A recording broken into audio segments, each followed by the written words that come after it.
One cannot divide by zero in classical mathematics, but if one had a negative zero, then one would therefore also have a positive zero, and therefore one could start to divide by zero because one could actually have a certain charge, perhaps. If you have negative zero, then if you have negative one, you can divide negative one by negative zero. There is no positive negative conflict anymore, and then you can simply start deciding what is the answer to the question. If you have negative zero or positive zero, this solves pretty much all divide by zero errors. So, in fact, what you need is two zeros, double zero, double O. With these two zeros, these two eyes that you could see through, per se, you essentially manage to solve all of the problems of the universe because the secret of an equation is that there are two sides to it. Therefore, zero cannot fit into equations properly unless there are two sides to zero. There are two sides to every number. You have 1 and negative 1, 2 and negative 2. The 2 is actually positive, but we don't even really think about that until we have negatives. We don't even think about our positive bias until we're faced with a negative bias. So there are two zeros.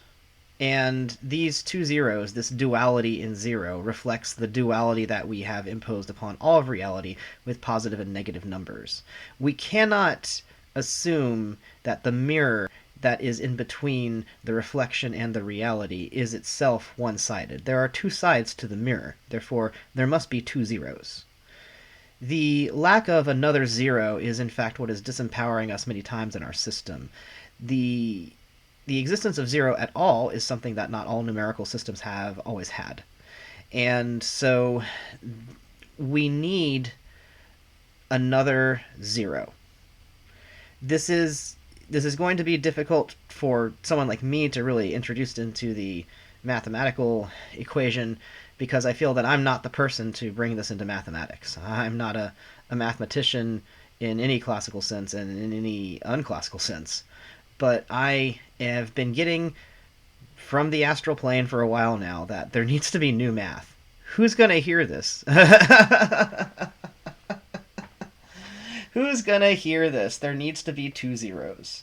So I did another video where I talked about negative zero, and I'm going to talk about negative zero some more here, since apparently this needs to come out whether I like it or not. Negative zero is a negative zero is like a type of emptiness that can no longer be filled. I sometimes say will never be filled, but it's not that it will never be filled. It's that it simply can no longer be filled. Um, and so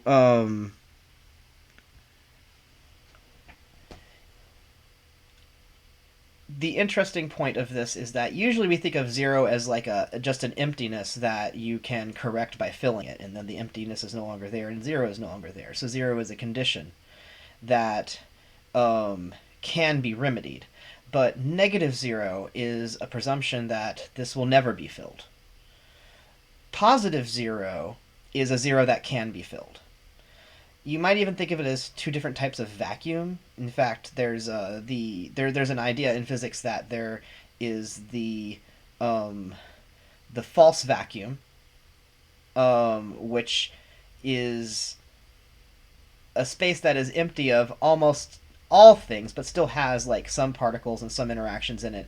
Therefore, it is not a true vacuum. And if there were a true vacuum, then that might actually collapse the false vacuum reality around it to some extent because the equilibriums would start evening out and physics would start changing. So, negative zero is something to kind of account for this. What if there were a way to have this true vacuum and the false vacuum in the same reality always interacting, and in fact might that be accountable, might that actually account for some things that are happening in physics? This is some of the math that I seem to be getting from whatever reality.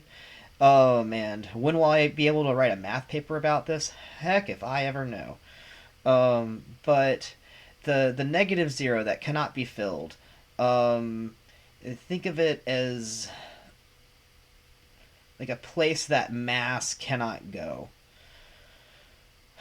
a sort of masslessness. Um, and in fact, there are some things that don't have mass but are still part of physics. So I don't really have much more to say about negative zero. I think this is the first time that I think about it. I just wanted to make some notes on it. I don't know if I'm going to upload this video to the channel or not. Maybe I'll put it on Patreon or something. It's a weird one, but I'm really thinking that this concept of negative zero and this concept of positive zero could actually account for some difficulties in mathematics. Call it some incompatibilities in between equations. Perhaps they're treating zero differently, and if there were these two different types of zeros, or even more zeros than this, then perhaps the properties of zero, if the properties of zero were the same in between equations, or there were a way to convert between different zeros, then you'd be able to have different equations in different parts of physics or different parts of mathematics or different disciplines basically be able to work together more, which I think is some of the problem. So that's my TED Talk. I hope you enjoyed it. Later, Gator.